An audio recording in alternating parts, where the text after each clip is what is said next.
Gender-based violence has multiple consequences, which vary from person to person and from situation to situation. Survivors suffer short-term and long-term consequences.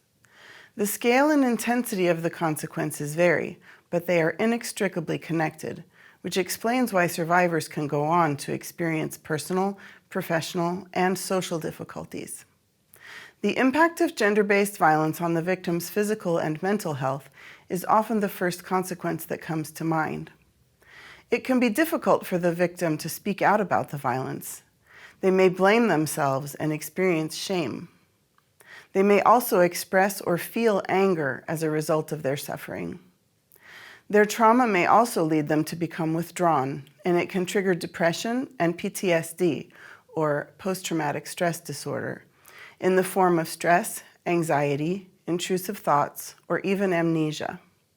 Although these consequences can vary both in intensity and duration, they can influence the victim's health, causing insomnia, eating disorders, and even skin conditions.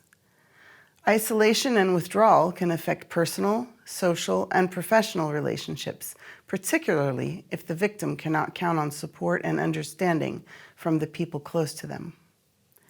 Sometimes isolation can go unnoticed by others because one of the possible consequences of GBV is absenteeism from school or work.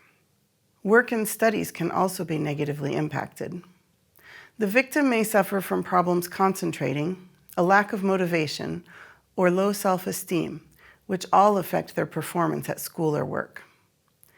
There may also be an impact on their material and financial living conditions when the consequences mentioned above lead to medical or legal costs, job loss, loss of accommodation, and/or a breakdown in personal relationships. To conclude, gender-based violence can have far-reaching consequences in all spheres of daily life.